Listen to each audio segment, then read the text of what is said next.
ಬನ್ನಿ ಒಂದು ಈಸಿಯಾಗಿ ಹಾಗೆ ಕಡಿಮೆ ಸಮಯ ತಗೊಳ್ಳೋ ಸುಲಭವಾಗಿ ಮಾಡ್ಕೊಳ್ಳುವಂಥ ನೈವೇದ್ಯಕ್ಕಾಗಿ ಮಾಡ್ಕೊಳ್ಳುವಂಥ ಬೇಸನ್ ಲಾಡೂನ ಮಾಡೋದು ಹೆಂಗಂತಂದು ನೋಡೋಣ. ಈಗ ನೆಕ್ಸ್ಟ್ ಜನ್ಮಾಷ್ಟಮಿ ಬರ್ಲಿಕ್ಕತ್ತದಲ್ರಿ, ಎಲ್ಲರಿಗೂ ನೈವೇದ್ಯಕ್ಕೆ ಹೆಂಗಪ್ಪ ಎಲ್ಲರೂ ಪ್ಲ್ಯಾನ್ ಮಾಡ್ಕೊಳ್ಲಿಕ್ಕತ್ತಿರ್ತಾರೆ ರೀ. ನೈವೇದ್ಯ ಇದನ್ನ ರವೆ ಉಂಡೆ ಮತ್ತು ಬೇಸನ್ ಉಂಡಿನ ಎಲ್ಲರೂ ಕಾಮನ್ ಆಗಿ ಮಾಡ್ಕೋತಾರೆ. ರವೆ ಉಂಡೆ ರೆಸಿಪಿನೂ ನಾನು ಈಗಾಗಲೇ ಹಾಕೀನಿ ಅಂತ, ಇನ್ನು ಯಾರೆಲ್ಲ ನೋಡಿಲ್ಲ ಅವರು ಅದನ್ನು ಕೂಡ ನೋಡ್ರಿ ಅಂತ ಹೇಳ್ತಾ, ಬರ್ರಿ ಇಲ್ಲಿ ನಾನು 1.5 ಕಪ್ನಷ್ಟು ಹಸಿಬೇಳೆ ಹಿಟ್ಟನ್ನ ತೊಗೊಂಡಿದ್ದೀನಿ. ಅದನ್ನು ಸ್ವಲ್ಪ ಈ ರೀತಿಯಾಗಿ ಮಿಕ್ಸ್ ಮಾಡ್ಕೊಳ್ಬೇಕಾಗತ್ತೆ ರೀ. ಹಸಿ ಹಾಲನ್ನ ಹಾಕ್ಕೊಂಡು ಅದು ಸ್ವಲ್ಪ ಹಿಟ್ಟನ್ನ ಮುಗುರ್ಸ್ಕೊಳ್ಳೋದು ಅಂತಂದು ಹೇಳ್ತಾರೆ ನಮ್ಮ ಕಡೆ, ಆ ಥರ ಮಾಡ್ಕೊಳ್ಬೇಕಾಗತ್ತೆ. ಇಲ್ಲಿ ಹಸಿ ಹಿಟ್ಟನ್ನ ಹಾಕಿ ಕಲಿಸ್ಕೊಂಡು ಹಸಿ ಹಾಲನ್ನ ಹಾಕಿ ಕಲಿಸ್ಕೊಂಡು ಹಿಟ್ಟನ್ನ ನಾನು ಈ ಥರ ಒಂದು ಜಾಡಿ ತೊಗೊಂಡು ಆ ಜಾಡಿ ಒಳಗಿಂದ ಹಿಟ್ಟನ್ನ ಈ ರೀತಿಯಾಗಿ ಸಾನಿಸ್ಕೋಬೇಕಾಗತ್ತೆ ರೀ. ಈ ರೀತಿಯಾಗಿ ಸ್ಲೋ ಆಗಿ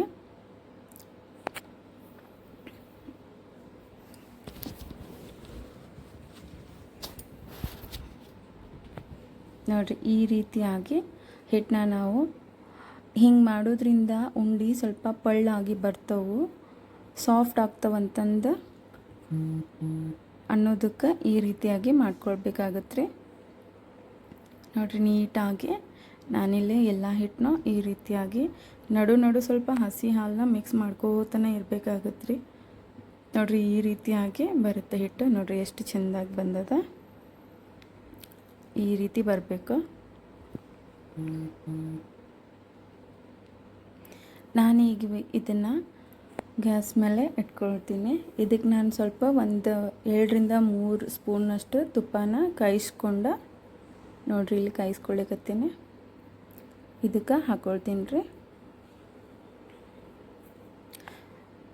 ತುಪ್ಪ ಎಷ್ಟು ಹಾಕೋತೀರಷ್ಟು ಉಂಡೆ ಕಂಪಾಗಿ ಮತ್ತು ಘಮ ಆಗಿ ಬರ್ತಾವೆ. ಇದನ್ನು ನೋಡಿರಿ, ಈಗ ತುಪ್ಪ ಹಾಕ್ಕೊಂಡ ಈ ಹಿಟ್ಟು ಒಂದು ಘಮ ಬರೋವರೆಗೂ ನೀಟಾಗಿ ಹುರ್ಕೊಳ್ಬೇಕಾಗತ್ತೆ ರೀ.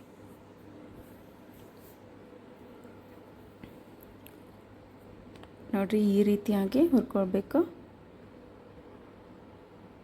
ನಾ ಇಲ್ಲಿ ಮತ್ತೊಂದು 2-3 ಸ್ಪೂನಷ್ಟು ತುಪ್ಪನ ಮತ್ತು ಆ್ಯಡ್ ಮಾಡ್ಕೊಳ್ಳಿಕತ್ತೀನಿ. ಹಿಟ್ಟಿನ ಜೊತೆ ತುಪ್ಪ ನೀಟಾಗಿ ಮಿಕ್ಸ್ ಆಗಿ ಹಿಟ್ಟು ಒಂದು ಹದಕ್ಕೆ ಬರೋವರೆಗೂ ಹುರ್ಕೊಳ್ಬೇಕಾಗತ್ತೆ ರೀ.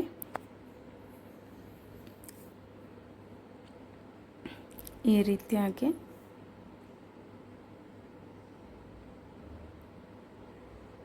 ಕೈ ಆಡಿಸ್ಕೊತಾನೆ ಇರಬೇಕಾಗತ್ತೆ ರೀ, ಇಲ್ಲಾಂದ್ರೆ ತಳ ಹಿಡಿತದ, ಇಲ್ಲ ಹಿಟ್ಟು ಹೊತ್ತೋ ಚಾನ್ಸಸ್ ಇರ್ತದೆ. ಅದಕ್ಕೆ ನೀಟಾಗಿ ಈ ರೀತಿ ಮಾಡ್ಕೊಳ್ತಾ ಇರಬೇಕು. ಒಂದು ಘಮ ಬರೋವರೆಗೂ ಹಿಟ್ಟನ್ನ ನಾವು ಈ ಹದಕ್ಕೆ ಬರೋವರೆಗೂ ನಾವು ಈ ಥರ ಮಾಡ್ಕೊಳ್ಬೇಕಾಗತ್ತೆ. ಇದಕ್ಕೆ ಜಾಸ್ತಿ ಐಟಮ್ ಏನು ಬೇಕಾಗಿಲ್ಲ ರೀ. ಕಡಿಮೆ ಸಮಯ ಹಾಗೆ ಕಡಿಮೆ ಐಟಮ್ ತಗೊಂಡು ಮಾಡ್ಕೊಳ್ಳುವಂಥ ನೈವೇದ್ಯದ ಪ್ರಸಾದ ಆಗಿರ್ತದೆ. ಇಲ್ಲಿ ನಾನು ಸಕ್ಕರೆನ 1 ಕಪ್ ಸಕ್ಕರೆನ ಮಿಕ್ಸಿ ಮಾಡ್ಕೊಳ್ಳಿಕತ್ತೀನಿ ರೀ. ಸಣ್ಣಗೆ ಪೌಡ್ರಾಗಿ ಮಾಡ್ಕೋಬೇಕು.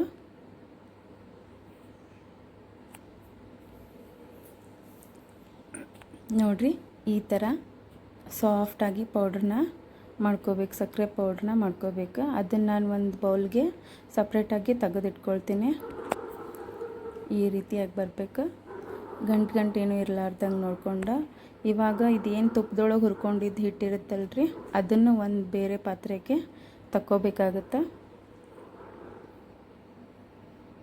ನೀಟಾಗಿ ಎಲ್ಲನೂ ತೆಗೆದಿಟ್ಕೊಳ್ರಿ.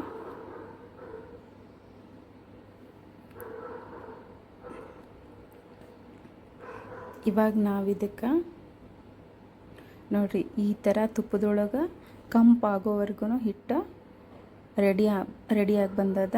ಇವಾಗ ನಾ ಇದಕ್ಕೆ ಸ್ವಲ್ಪ ಒಂದು 8-9 ಇಲ್ಲ ಒಂದು 9-10 ಏಲಕ್ಕಿಗಳನ್ನ ತೊಗೊಂಡು ಅದನ್ನು ಸ್ವಲ್ಪ ಸ್ಮ್ಯಾಶ್ ಮಾಡ್ಕೋಬೇಕಾಗುತ್ತೆ, ಅಂದರೆ ನುಣ್ಣಗೆ ಕುಟ್ಕೊಳ್ಬೇಕಾಗುತ್ತೆ.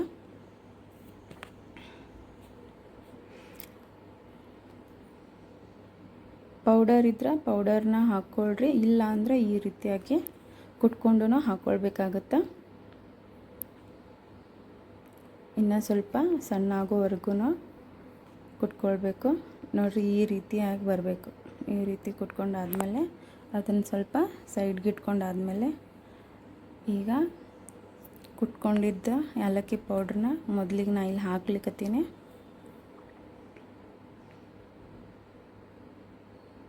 ಎಷ್ಟು ಬೇಕೋ ಅಷ್ಟು ನೋಡಿಕೊಂಡು ಹಾಕ್ಕೊಳ್ರಿ. ಇವಾಗ ಇದಕ್ಕೆ ನೆಕ್ಸ್ಟು ಅದು ಮಿಕ್ಸಿ ಮಾಡಿ ಇಟ್ಕೊಂಡಿದ್ವಲ್ರಿ ಸಕ್ಕರೆ ಪುಡಿನ, ಅದನ್ನು ಆ್ಯಡ್ ಮಾಡ್ಕೊಳ್ಳಿಕತ್ತೀವಿ. ಮೊದಲಿಗೆ ಎಷ್ಟು ಬೇಕು ಅಷ್ಟು ಆ್ಯಡ್ ಮಾಡ್ಕೊಳ್ರಿ. ಅದನ್ನು ಚಲೋ ಹೊತ್ನಾಗ ಮಿಕ್ಸ್ ಮಾಡಬೇಕು. ನೋಡಿರಿ ಈ ರೀತಿ ಕೈಲೇ ಅದು ಹಿಟ್ಟಿನ ಜೊತೆ ಸಕ್ಕರೆ ಎಲ್ಲನೂ ಒಂದು ಹದಕ್ಕೆ ಮಿಕ್ಸ್ ಆಗೋವರೆಗೂ ನೀಟಾಗಿ ಅದನ್ನು ಈ ಥರ ಕಲಿಸ್ಕೋಬೇಕಾಗುತ್ತೆ. ನೋಡಿರಿ ಈ ರೀತಿ ಕಲಿಸ್ಕೋಬೇಕು.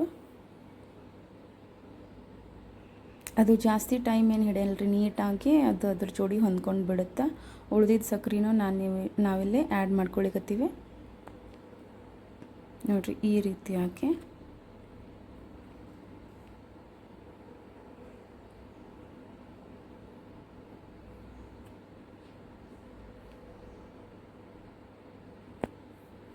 ಇಲ್ಲಿ ಒಂದು ಅದಕ್ಕೆ ಬಂತ್ರಿ ಹಿಟ್ಟು. ನೋಡಿರಿ ನೀಟಾಗಿ ಸಕ್ರೆ ಮತ್ತು ಹಿಟ್ಟು ಎಲ್ಲನೂ ಮಿಕ್ಸ್ ಆಗ್ಯದ.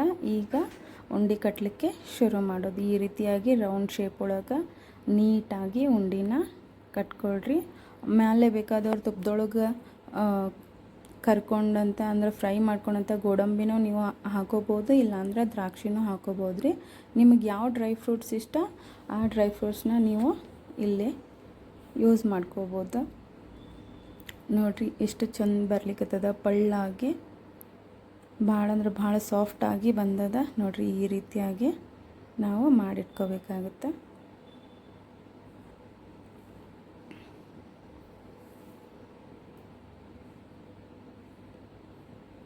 ನೋಡಿರಿ ಈ ರೀತಿಯಾಗಿ ಕೃಷ್ಣಂಗೆ ನೈವೇದ್ಯಕ್ಕೆ ಬೇಸನ್ ಲಾಡೂನ ನೀವು ಟ್ರೈ ಮಾಡಿರಿ.